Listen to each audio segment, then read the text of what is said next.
You've been called the most promising talent of 2008. How do you like the extra attention? I don't mind. It's alright. It's nice to be tipped and to have lots of people thinking I'll do that. It can be a bit hard though sometimes. A lot to live up to, but I'm not that fussed by it. I think there's quite a lot of promising acts for 2008. I think Vampire Weekend, Duffy and Laura Marling as well. So I'd like to be part of them rather than the one. The one, yeah, yes. You don't want to be the one. Not really, no. No, because I can imagine your life changed quite a lot yes. in a year. Yes, it has, yeah. Can you remember what you did a year ago? This time a year ago, absolutely nothing. I had a record deal, but I wasn't writing any songs. I was doing absolutely nothing. I think I was just staying at home watching Sex in the City. I think that's what I was doing, yeah. Okay. But, yeah, you're still only 19? Yes. Yeah. I was wondering, were you, as a child, a musical talent? No, not really. I've always been singing. I've been singing since I was like 4 years old, like in the car or in the bath at dinner, at school. I've never been a professional singer. I still don't think I am. But I'm not from a musical background. Never had any lessons, so. And when did you start playing guitar or any musical instrument? I started playing guitar when I was 16. I played the clarinet a bit when I was from like 11 to 16. But then I started smoking. I don't really have very good lungs anymore. 16 when I started playing guitar. Yeah. Okay, but as a kid, what were you listening to then? As a young child, I used to listen to the Spice Girls and Take That and Backstreet Boys and Britney Spears and NSYNC, E17, Gabrielle. And then when I was kind of like a young teenager, like 11 or 12, I got into like Destiny's Child and Mary J. Blige and Faith Evans and Lauryn Hill, Fugees, D'Angelo, LL Cool J, P Diddy, Puff Daddy, Diddy, whatever his name is. He keeps changing his name. And then that was from that, it was like a natural progression to get into like Etta James and Aretha Franklin and Karen Dalton and kind of like the legends of like proper like soul and R&B, you know, rhythm and blues rather than contemporary auto-tuned R&B. Yeah, you still like that? Yeah, I love all of that. I still love the Spice Girls as well. I went to go see them in December. Okay. I love all music. I love all music very much, and I'm still very much in love with the music that I listened to when I was young, like as I am now. Yeah. Okay. Yeah, I read somewhere that you're from Tottenham. Yeah, I was born in Tottenham. And you went to a school where you were the only white kid in your class. Yeah. Yep. That's just kind of, you know, in Tottenham and in South London, because I was born in Tottenham and grew up in South London. Yeah. It wasn't really that big of a deal. I don't know where that came from actually, but yeah, I was pretty much. Yeah, but did you find that strange, or was it just? No, always. It was always like that. Yeah, it's just kind of yeah. Schools in London are always like that, really, unless you've got loads of money. You go to a white school that I went to. Was it also like a bit of a tough neighbourhood? Or? Yeah, but not when you know, it's a rough neighbourhood if you don't live there. If you live there, you know what to deal with. So. From the outside it might seem rough, but when you live there, no, not at all. You found your way there. Yeah, it's fine. Yeah, I had a really good childhood. Yeah, okay. Yeah, and then the other story that one day you bought Etta James and Ella Fitzgerald. Yes. But that was written more to impress your friends. Yeah, well, I was a grunger at the time. I pretended that I liked Slipknot and Korn, when really they actually terrified me.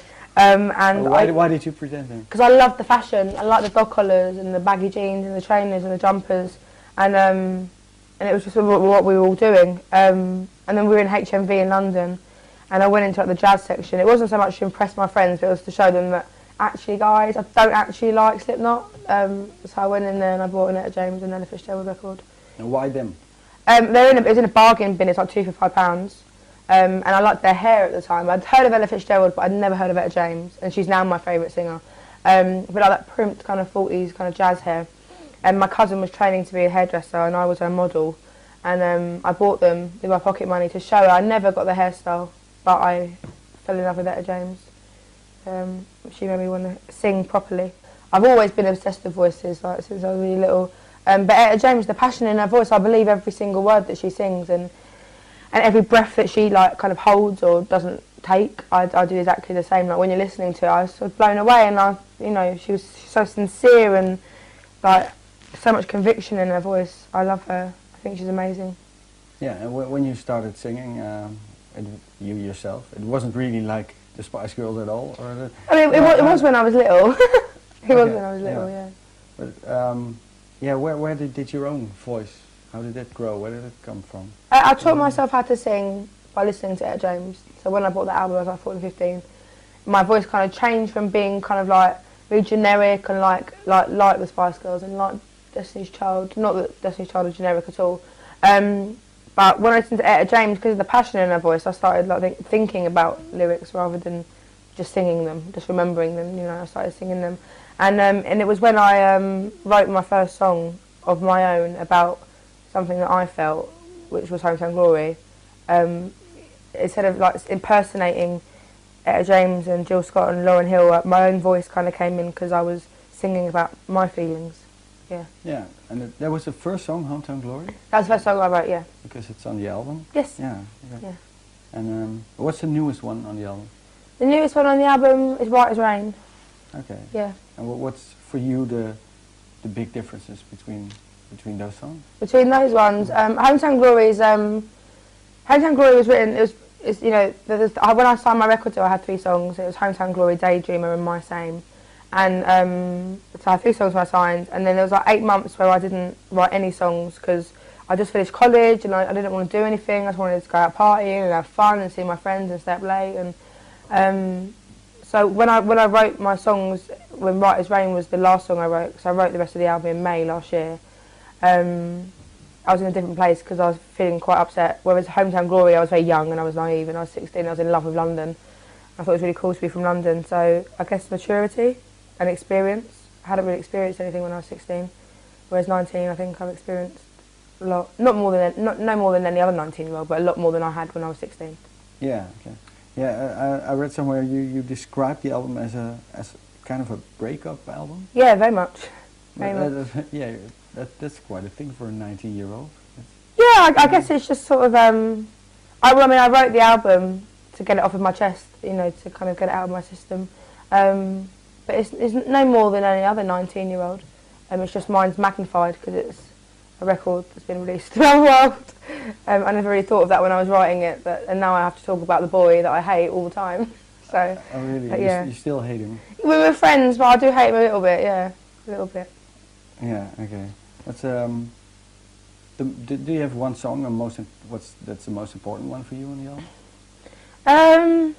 There's 2. Like Melt My Heart to Stone is my favourite song on the album, and that song was really like difficult when I was singing. I was just like been crying loads, but that's my favourite song on the album, and that came like that. The lyrics came as I was recording. I didn't have any lyrics; they came as I was recording.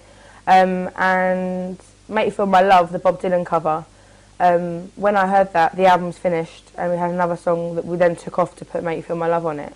And I love other people's songs, but I don't like covering other people's songs because I never think I can do them just for justice, you know. And they're other people's songs, and I don't want to touch them because they're quite personal, I think, songs.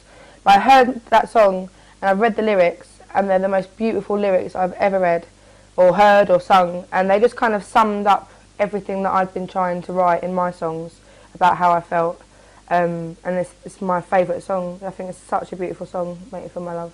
So that one's important because before, even though I thought the album was complete and finished, when I heard that, it just kind of summed up. And like if my album was a shape before I heard that, the album was kind of like that. And then when I did it, it kind of became a whole circle, which that's really important to me as well, that song, and important for the album, I think. Yeah, it made it to an album. Yes, yeah, exactly.